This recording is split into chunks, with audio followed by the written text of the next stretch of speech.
The bandsaw screamed a high-pitched tear through 2 inches of black walnut, drowning out the thoughts I didn't want to have. I kept my eyes on the line. Sawdust hung in the air and tasted like burnt sugar and dry earth, that familiar grit that meant I was working, not thinking. My phone vibrated against my hip for the 3rd time in 10 minutes. I ignored it. If the shop wasn't on fire, it could wait.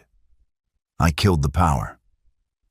The blade spun down into a low hum, leaving only my breathing and the distant rattle of the heater fighting the Chicago winters seeping through brick walls. I ran my thumb over the fresh cut. Smooth as glass. Perfect. The heavy steel fire door at the front of the warehouse slammed open, pulling a draft through my flannel. High heels on concrete didn't belong in my fabrication bay. But I knew the rhythm. Fast, uneven, urgent. I turned, wiping my hands on a rag. Natalia Vance stood inside the yellow loading lines, like she'd crossed a border. Camel cashmere, hair perfect, face rigid. Her hazel eyes, usually sharp as a blueprint, were wide, scanning the dusty shop like she was mapping exits. A crumpled legal envelope was clenched in one hand. Her phone was clenched in the other. "I need you to do something insane," she said. I tossed the rag onto the bench. "You're trespassing, Natalia. This is a hard hat zone." "I know." Her voice cracked just a fraction, and the CEO veneer slipped. "Kyson, I need you to come to dinner with my father tonight, as my husband." Silence hit like a dropped hammer. I didn't laugh. I didn't flinch. I just stared at her until she swallowed. "Say no," she added quickly, like she'd realized how it sounded. "You can say no. If you say no, I'll find another way." That sentence mattered. I leaned back against the walnut slab. "Start over. Why is your father suddenly auditioning my love life?" She blew out a breath. "Victor is in town. He's at the Ritz. He's bringing an attorney. He's holding acquisition papers for the firm, my firm. The trust that keeps my company independent has a clause. He can dissolve it if he convinces the board I'm unstable, reckless, unfit.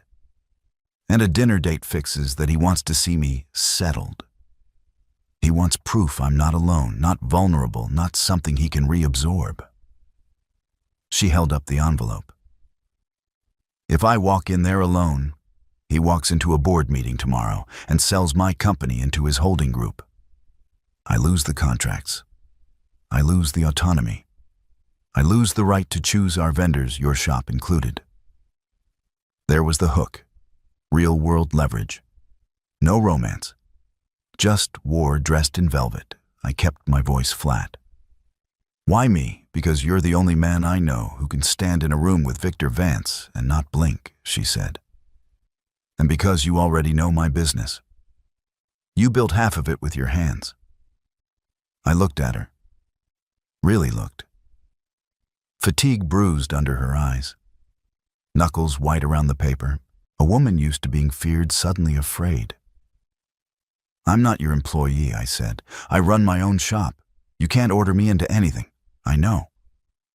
She nodded hard. "That's why I came here. Not to the office, not to a conference room. Here, where you can throw me out." Her honesty landed with a thud. "Fine," I said. 3 hours, dinner only. No private rooms, no hotel keys, no favors after." She exhaled hard shoulders, dropping 2 inches like a cut cable. "Thank you. One condition I cut in?" She blinked. "Name it." "Friday. You come out with me. My world, my friends. No suits, no mergers. You handle my reality for one night." Her eyes narrowed, offended and curious at the same time. "Why?" "Because if I'm going to lie to your father," I said, stepping closer until I could smell rain and expensive jasmine on her coat, "I need to know you can be real." The plan was simple on paper and a disaster in practice. 2 hours to make me look like I belonged near a man who bought and sold companies for sport. Natalia's driver dropped a garment bag at my shop 20 minutes later. She didn't send an assistant. She came herself. Her office wasn't far glass and chrome white orchids, the kind of place that made you stand up straighter without asking. She was pacing when I walked in. Phone pressed to her ear, then she hung up and planted both palms on her marble desk like she was holding the building up. "Victor is already there," she said. "He brought his lawyer." Of course he brought his lawyer. She shoved the garment bag toward me. "Put this on, please." "You know my size?" I asked. "I approve vendor access badges and job site compliance lists, Kyson. I notice things." I took the bag. "Who am I supposed to be?" "You," she said, and the word sounded like she hated that she meant it. "Just you, but a version of you the Ritz doesn't chew up." "I can lie," I said. "The question is, can you keep your chin up while you do it?" Her gaze flicked away. "I can." I changed in the executive bathroom. Charcoal suit, Italian wool. It fit like it had been waiting for me. I tied the tie with the same Windsor knot my grandfather had taught me before church. In the mirror, I looked like money. I looked like a fraud with good shoulders. When I stepped out, Natalia had changed too. Dark green dress, clean lines, power, without glitter. The neckline was modest, but the way the fabric moved when she turned made my throat go dry. "How do I look?" she asked, voice smaller than the room. "Like you're going into battle?" I said. She huffed a shaky laugh. "Good." Then she opened a drawer and pulled out a small velvet box. "The ring," she said. "A prop. It needs to look real." She held out a simple gold band. I took it and let the weight settle. "Family, my grandmother's." Her eyes hardened. "Victor always believed women were accessories. I want him to choke on something that looks permanent." I slid the ring onto her finger. It was loose. "It'll spin," I said. "I lost weight," she murmured. "Stress." I reached into my pocket and pulled out a small roll of friction tape I kept for grip and tool handles. Gray, ugly, practical. Natalia stared like I'd pulled out a weapon. "Give me the ring," I said. She hesitated, then handed it over. I tore off a thin strip, wrapped the inside of the band, and slid it back onto her finger. Snug, stable, no wobble. She turned her hand, watching the gold catch the light. "That is the least romantic thing I've ever seen." "Good," I said. "Romance is fragile. This isn't." On the way to Le Monarque, Natalia's driver made an unplanned stop. "You did what I asked," as we pulled up to a boutique with gold lettering and security at the door. Natalia stared straight ahead. "My dress is fine. But Victor expects a performance. He expects normal.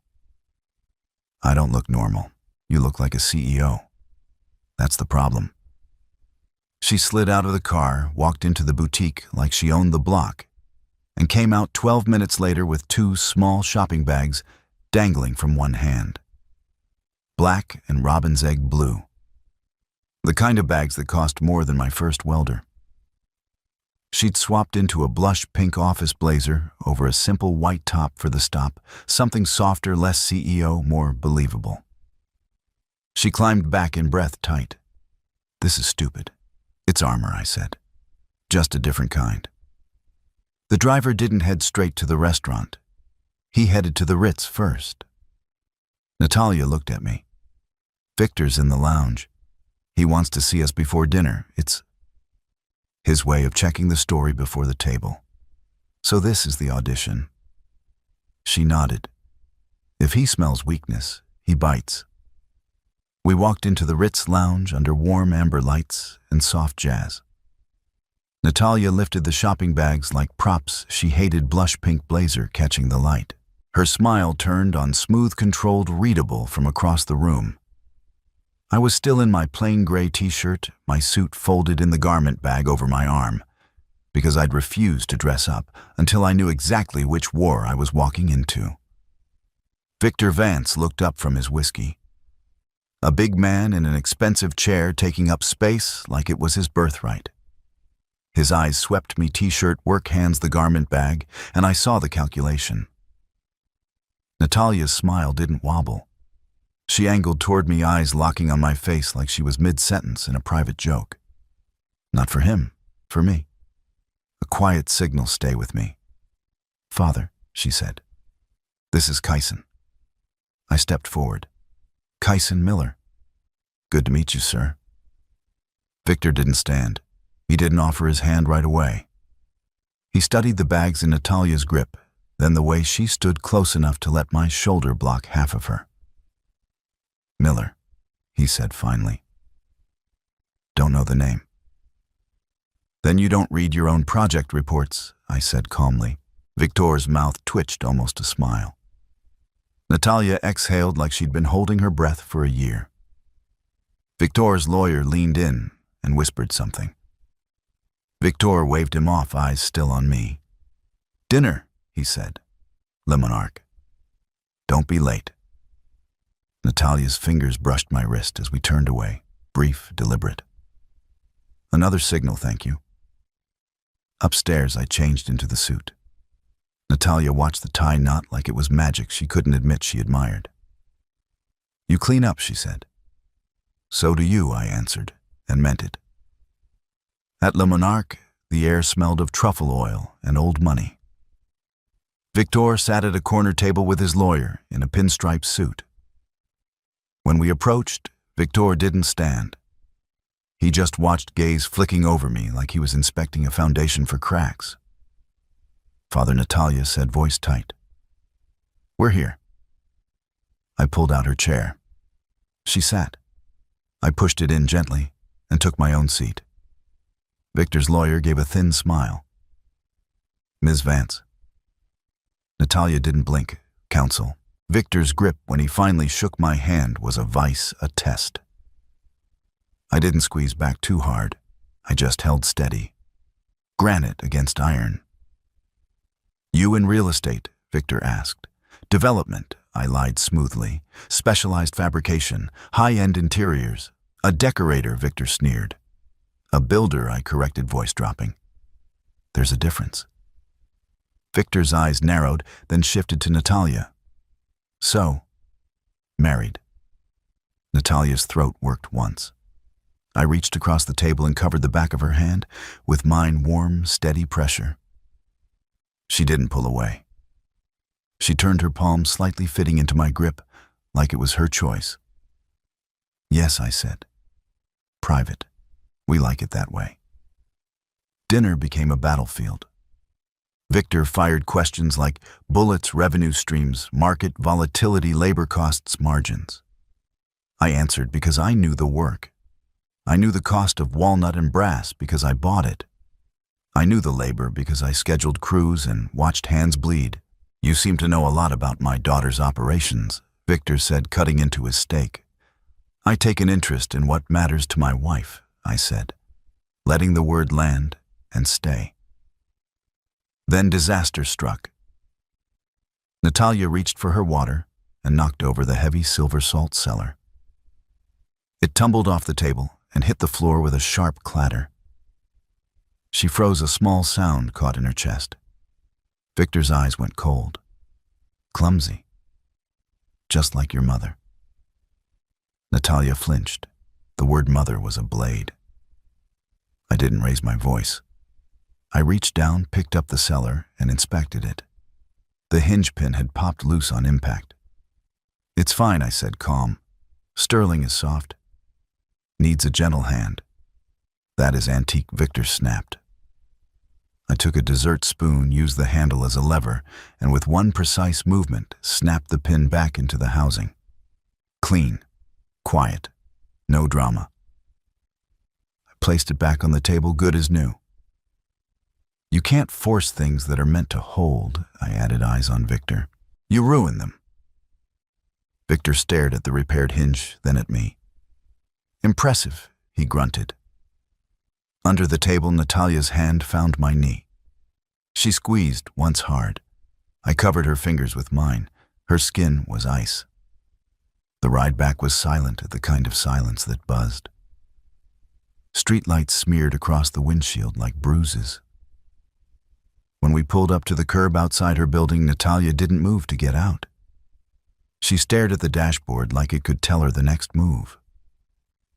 "He bought it," she whispered. "For now." "He's suspicious," I said. "He'll dig. He'll try to turn this into a lawsuit." Natalia nodded once.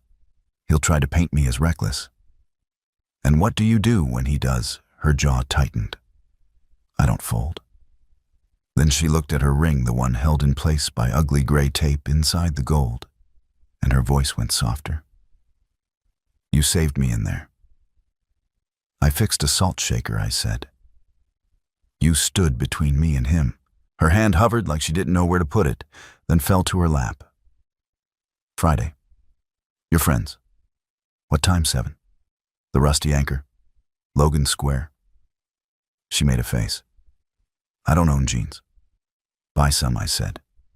"And Natalia, yes." I reached into the back seat, grabbed the scarf she'd forgotten, and draped it around her shoulders.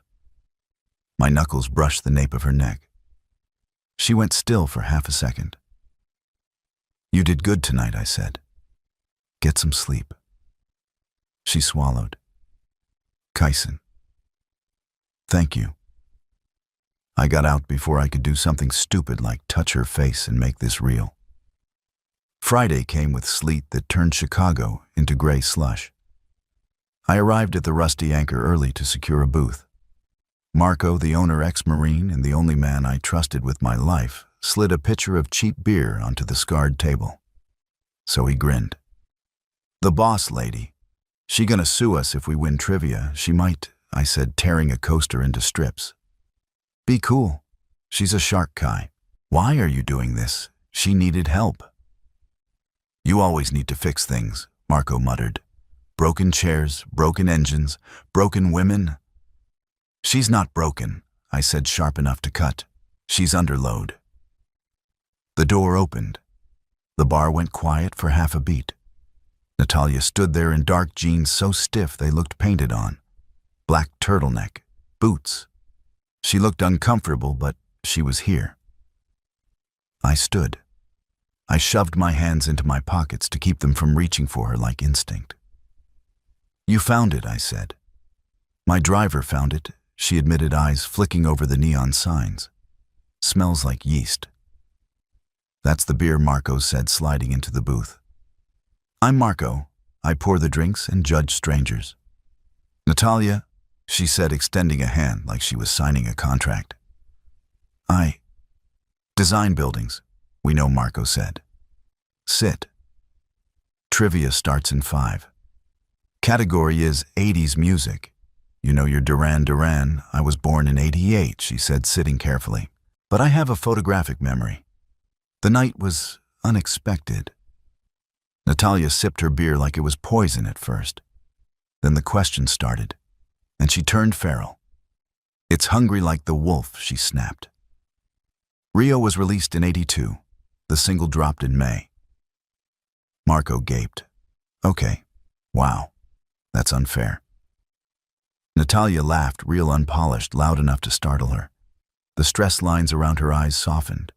Midway through, her phone buzzed on the table. She flipped it face down without looking. "Work?" I asked. "Victor," she said. "He sent a revised contract. He wants to audit my vendor list." My stomach tightened. And I told him the vendor list is proprietary, and he can wait for quarterly review." She said, eyes bright with defiance. I handled it. I stopped tearing the coaster. I looked at her, really looked at her. "Good," I said. Her knee brushed mine under the table. This time she didn't pull away. "This place," she murmured, looking around at peeling paint and neon. "It's honest. No one cares who my father is. That's the point." She looked at me, gaze dropping to my mouth, then back up. Not coy. Testing. "Do you like me here?" The air went thin. "I respect you," I said. "That's harder to earn than like." Her smile tightened for a beat. Then she nodded slow. Respect is good. Respect is safe. Monday morning, the fantasy ended. I was in my shop welding a custom brass railing for Natalia's penthouse project when the front door banged open hard enough to rattle the glass. Miller. I flipped my visor up. Victor Vance stood in the middle of my bay, flanked by his lawyer and a man holding a camera. "Victor," I said, setting the torch down carefully. "You're in the wrong building." "Am I?" He sneezed at the metallic tang. "I did some digging, Kyson. You're not her husband. You're her vendor." He tossed a file onto my workbench. Vendor agreements, invoices, my business name on her letterhead. "Preferred contractor," he said, lips curling. "A man she's been seen with after hours." He threw a stack of photos on the bench, grainy shot from a distance. Natalia and I leaving her building. Me opening her car door. Us at the bar on Friday. "I have proof of an inappropriate relationship with a key vendor," Victor said. "Conflict of interest, reputational risk. The board hates risk." "What do you want?" I asked, voice steady. "Disappear," Victor said. "Resign from every project tied to her firm. Tell her you were playing her for a payout. Break her in public so she crawls back to the family fold to save face. Do that, and I don't blacklist your shop from every site in the Midwest. And if I don't, then I ruin you both," he said. And his eyes slid coldly toward my welding table. "But mostly her. I'll make sure the industry hears she uses romance to manipulate contracts." He turned to leave. 5 p.m. My hands didn't shake until the door shut. I didn't call Natalia. Not yet. If I called her, I'd turn this into emotion. Victor wanted emotion. He wanted panic. So I did what I always did when something was about to collapse. I sat at my desk, opened the project schedule for the penthouse, and started building a rescue plan like it was a bridge. Materials, labor, deadlines, alternate suppliers, contingencies. A step-by-step path that proved my division wasn't a liability. It was the strongest support beam in her entire structure. Then I printed a letter. Not a resignation from my shop. A termination of my vendor contract with her firm. Effective immediately. Signed, dated, scanned. Once that paper hit her legal inbox, Victor lost his cleanest weapon. No active vendor tie. No live invoices. No conflict of interest to wave in front of the board. Just stalking photos and a tantrum. I walked into Natalia's office at 4:30 p.m. She was on the phone, smiling radiant in a way I hadn't seen yet. "We got it," she mouthed. The investors loved the stability narrative. She hung up and beamed. "Kyson, it's working. Victor has been quiet. I think I placed the folder on her desk. The rescue plan on top. The contract termination letter underneath." Her smile died. "What is this?" she asked, fingertips touching paper like it could burn. "The penthouse plan," I said. "Authorize overtime for the night crew. It keeps you under budget and on schedule." "And the other letter, my contract," I said. "Ended. Effective immediately." Color drained from her face. "Why Victor came to my shop," I said. "He has photos, invoices. He's going to argue conflict of interest. He's going to make you look reckless." "Let him try," she snapped, standing. "I'll fight him." "He wants a spectacle," I said, stepping closer, but keeping space. "If I stay tied to your projects, he keeps a knife at your throat." "So you're cutting yourself loose," she said, voice shaking with anger. "Now not fear. You're leaving me alone in front of him." "I'm removing leverage," I said, "not abandoning you." "And what about us?" Her voice dropped to a whisper that hurt more than the shouting. "There is no us," I said, forcing the words through my teeth. "There was a deal. The deal is done." She came around the desk fast and grabbed my lapels. "Don't lie to me. Not after Friday." I looked down at her hands on my jacket. I wanted to pull her in and make her forget her father had teeth. I wanted to do the selfish thing. Instead, I gently peeled her fingers away one by one, like unhooking a clamp. "You don't need a husband to beat Victor," I said softly. "You just need his ammunition gone. And I'm the ammunition." Her eyes shone angry and wet, but she didn't beg. She didn't crumble. "Go," she said, voice sharp. "If you're leaving, go." I nodded once. "Finish the penthouse. Use the plan." Then I walked out and didn't look back. 3 days later, the merger gala. I was in my apartment staring at a frozen pizza when Marco called. "Turn on Channel 5, he said. "Now." The screen showed a live feed from a ballroom. Victor Vance stood at a podium glowing with triumph. Natalia stood beside him in a silver dress posture, perfect eyes empty. "I am proud to announce," Victor boomed, "that Vance Industries is fully acquiring Natalia Design Group. And to celebrate this union, my daughter has a special announcement about her future." The camera tightened on Natalia. Victor leaned in, whispering in her ear, like a leash. Marco's voice cracked through the phone. "She's gonna fold." I stood up. "No, she isn't." I grabbed my keys. No suit. Just clean jeans, a button-down work boots. I drove like the city owed me a lane. At the hotel, I tossed my keys to the valet and sprinted past confused doormen. I burst into the ballroom as Natalia stepped to the mic. She started. Her eyes swept the room: tuxedos, cameras, board members. A trap dressed as a party. Then she saw me. I stood by the doors, breathing hard, hands loose at my sides. No pleading, no speech. Just presence. Natalia's face shifted, fear, then steel. She took a real breath. "I have an announcement," she said, voice gaining strength. "My father believes a woman needs a merger to be legitimate. He believes my company is a hobby that should be absorbed." Victor's smile tightened. "Natalia, he's wrong," Natalia said into the mic. "I built this firm. I built it with people who care about craft, not control." She pointed directly at me. "Kyson Miller," she said. "He taught me you can't fix a weak foundation with expensive paint." Victor stepped forward and grabbed her arm. Natalia ripped free with a sharp twist, eyes bright with fury. "Do not touch me." The room went dead silent.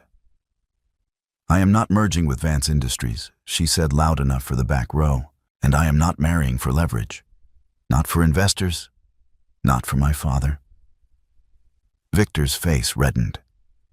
"You ungrateful," Natalia turned to the crowd. "If the trust dissolves, then it dissolves. I will rebuild without it." She stepped off the stage and walked straight toward me. The crowd parted. She stopped inches from me, chin lifted. "You came," she said. "I told you I don't fold," I replied. "I'm just slower with tuxedos." For the first time all night, her mouth curved, small, shaky, real. She reached up and touched my jaw, fingertips steady. "Kyson, I'm going to do something, and I need you to tell me no if it's not what you want." My heart hit my ribs. I didn't speak. I nodded once. She leaned in and kissed me, brief, fierce, clean. A collision, not a performance. When she pulled back, her eyes searched mine like she was checking if I was still there. I stayed. Victor's voice boomed behind us. "This is insanity." Natalia didn't turn. "This is me choosing." The fallout was messy. Lawyers, press releases, a stock dip that made headlines. Victor raged, but without a clean coercion narrative, without a subordinate, he could claim she controlled his blackmail, turned into smoke and optics. The board tried to force a vote. Natalia walked into that meeting with printed vendor contracts, email threads, and a timeline that showed one thing clearly: Victor had been stalking, threatening, and manufacturing leverage. She didn't beg. She didn't cry. She presented facts like weapons. The board voted to keep her on.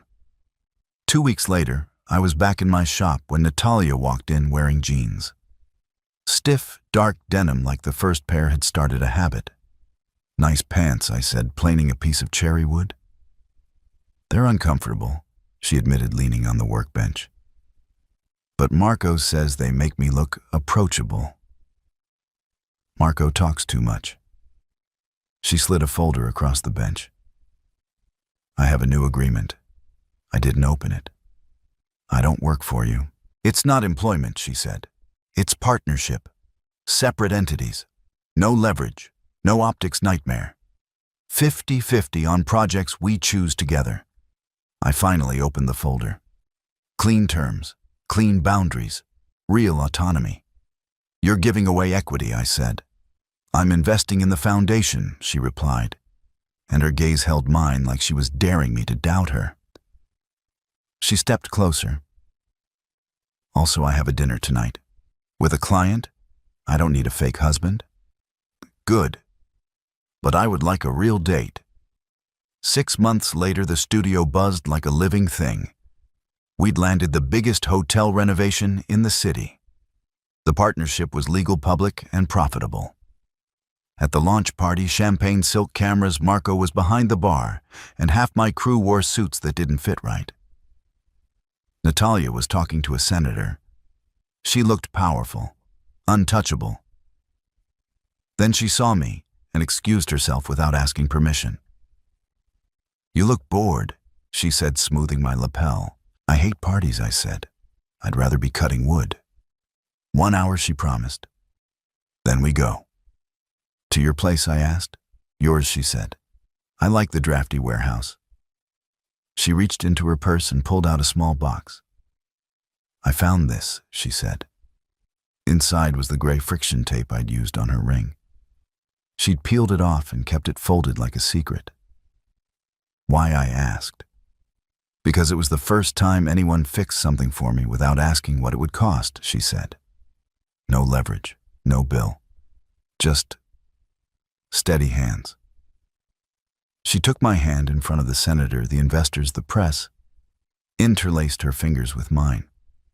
No hiding. "Ready to go home, partner?" she asked. I squeezed back. "Lead the way, boss."